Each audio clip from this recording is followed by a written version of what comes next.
We want to be deep partners with Greece in continuing to rebuild and modernize its naval assets. We've been a strong partner with Greece's air defense. Turkey needs to make a decision whether they are sincerely a NATO partner or not. You can't be doing deals with Russia on complicated technology like the S-400 and still be a full participant in the NATO partnership.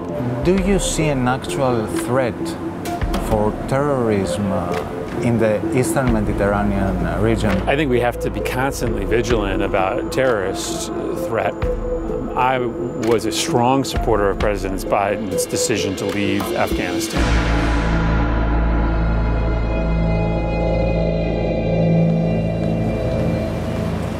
Έχω έρθει στο κέντρο της Αθήνας για να συναντήσω τον Γερουσιαστή Murphy, που είναι επικεφαλής της υποεπιτροπής της Αμερικανικής Γερουσίας για την αντιτρομοκρατία. So, it's your first time in Greece? This is my first time in Greece. And so impressed. It really is. I mean, the partnership and the feelings for the partnership are stronger than ever, and I've never eaten better than I've eaten in the last 48 hours here. Senator Murphy, Senator Bob Menendez has visited Greece. He is the chairman of the US Senate Committee for Foreign Relations. And less than 2 weeks after his visit, here you are. What does this signal for the relations between US and Greece? It's not a coincidence that there are more congressional delegations coming here to Greece right now. This is the strongest that U.S.-Greece relations have been in my lifetime. And more U.S. senators and U.S. congressmen want to come here to learn about the strength of our relationship and to find ways that we can grow it. I started this trip in Suda Bay. It's incredibly impressive, the degree of coordination that we have, the U.S. military, the Hellenic Navy, and NATO. And I've been here in Athens over the course of the last 24 hours to build partnerships with the government, the Prime Minister, to find ways that we can get more U.S. investment, private investment and public investment into a growing Greek economy. It's astounding what has happened here. The whole world's been watching Greece. First the crisis, and then this miraculous recovery that has happened. So I want to make sure that the United States continues to support this growing economy and one of Europe's strongest democracies. Except for investments, what else did you talk about with our Prime Minister? Well, you certainly spent some time talking about the importance of energy independence and renewable energy. The Prime Minister has made a very impressive commitment to get rid of coal power, and we want to find ways that we can be helpful in that, in particular by trying to find some bridges to renewable energy like gas. We talked about our defense commitment. We're negotiating a new defense agreement right now with the Greek government. Congress is considering legislation that cements our defense partnership with Greece. We talked about the ways in which we can improve our defense cooperation. We certainly talked about Turkey. There's no way to come to Greece and not talk about Turkey. They have been engaged in destabilizing behavior in the region that the U.S. Congress has been watching very carefully. We, of course, want a Turkey that is aligned with the West, that observes the rule of law and international law. And our hope is to be able to use our position as a country that has a clear interest in a strong, sovereign, and independent Greece, but also a country that has strong and important relations, even if they're sometimes tension-filled with Turkey, to try to bridge the divides that exist between the two countries. So you talked with our Prime Minister for the U.S.-Greece Defense and Interparliamentary Act. Do you have a clear picture when this is going to be voted in the Congress? Well, this is a priority for Senator Menendez. He's chairman of the Foreign Relations Committee. And gladly, the issue of U.S.-Greece partnership is not a partisan issue in the United States. There's lots of things that divide Republicans and Democrats today, but we are not divided on our support for Greece and on defense partnership. I don't know what the specific timetable will be, but I know that there is Republican and Democratic support for the Defense Partnership Act, and I would hope that it would move through the Congress very quickly. It actually considers the modernization of the Greek weaponry. How will this actually work? Listen, we are deeply appreciative of the fact that Greece is one of the few countries inside the alliance that is exceeding the benchmark commitment of 2% of GDP.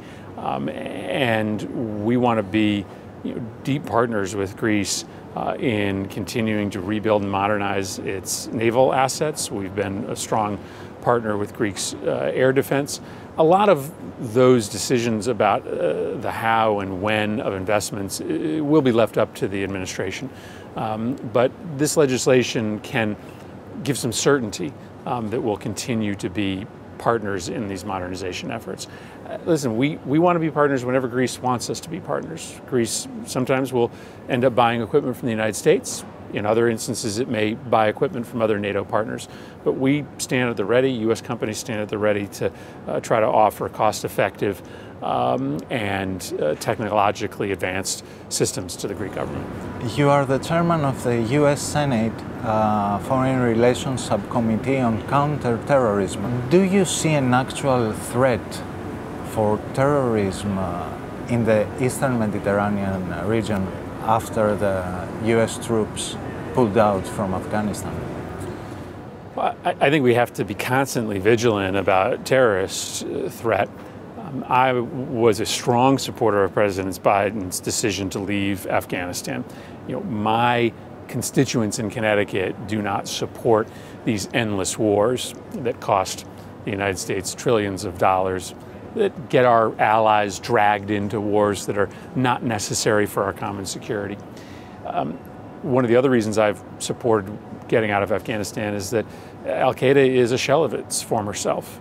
There's probably only a couple hundred Al-Qaeda fighters inside Afghanistan. ISIS is still a threat, but of course they are an enemy of the Taliban, and so the Taliban will be contesting ISIS's growth as well.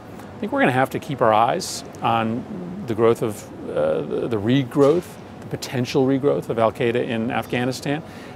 But it's important to remember that right now, Al-Qaeda has more capable and more lethal units in Africa and in Yemen than they do in Afghanistan, but we aren't sending thousands of troops to those countries. So constantly vigilant, but we also have to remind ourselves that often U.S. presence inside these countries draws the enemy to the country. Often we become a recruiting tool for the very enemies that we're trying to fight when we deploy thousands of troops to Afghanistan or Iraq.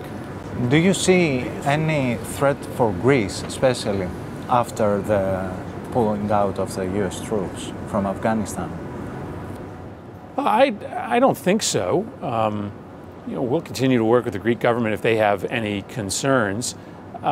Listen, obviously, Greece is in a difficult neighborhood, especially with, complicated civil war in Libya, the presence of ISIS and other armed militia groups. There's always a risk that that violence can spill over to the other side of the Mediterranean. I don't think there's anything to fear from Afghan refugees who are just, peaceful Afghan citizens trying to flee what is likely to be a very repressive regime when the Taliban comes over.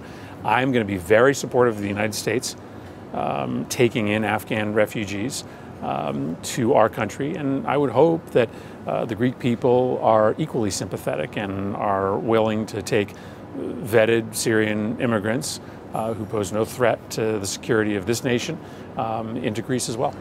You also talked with our Prime Minister about Turkey. I did. Recently there were some scenarios surfacing about a new deal between Russia and Turkey for additional S-400 missiles. Turkey needs to make a decision whether they are sincerely a NATO partner or not. You can't be doing deals with Russia on complicated technology like the S-400 and still be a full participant in the NATO partnership.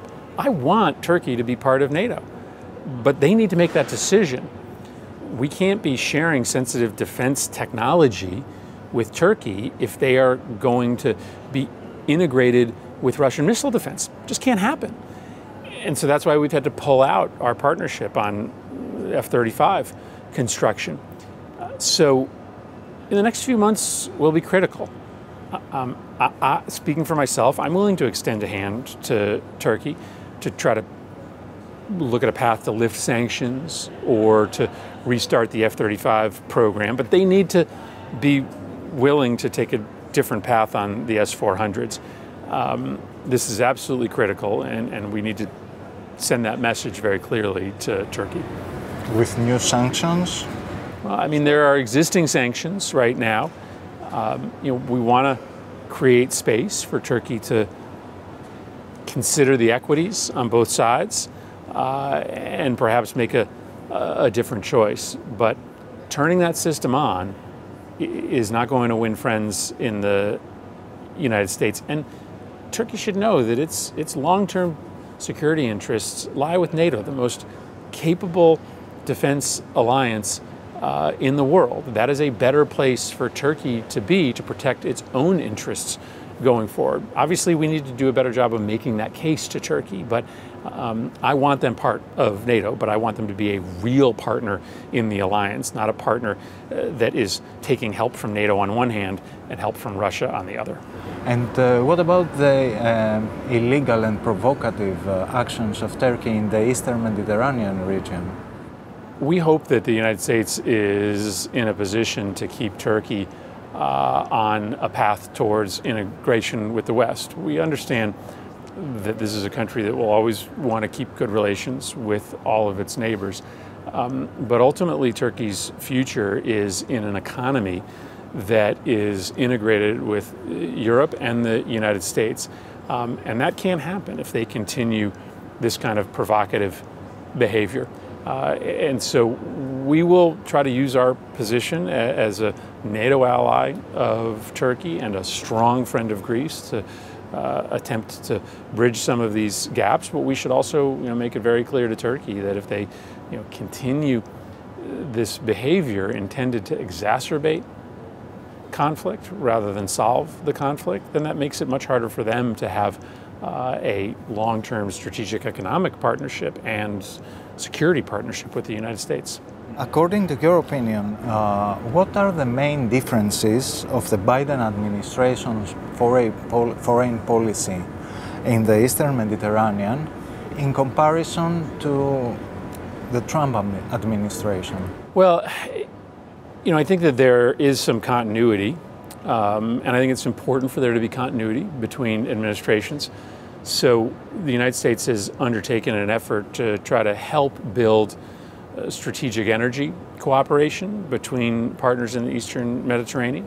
And that was a project begun under the Trump administration that the Biden administration will continue. The 3+1 process, I think, is incredibly encouraging.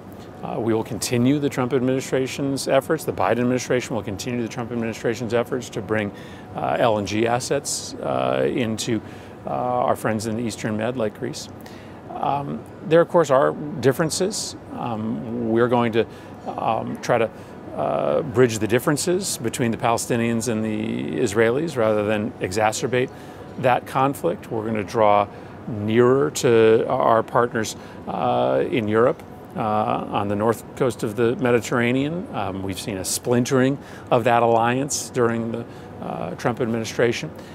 So I think you'll see some differences, but for as many differences, there will also be continuity. What about the EastMed project? Do you see that it will become fruitful? I do. This is, again, a program really initiated by Congress. And supported by Republicans and Democrats. Again, we hope to build on that act with the Defense Security Partnership Act, but I think it'll remain a staple of our policy and strategy in the region. Except from our Prime Minister, you have also met with Alexis Tsipras. What did you discuss? Well, I thanked Mr. Tsipras because it was not easy for him, as a representative of a left government, to reach out and create the kind of friendship with the United States that he did.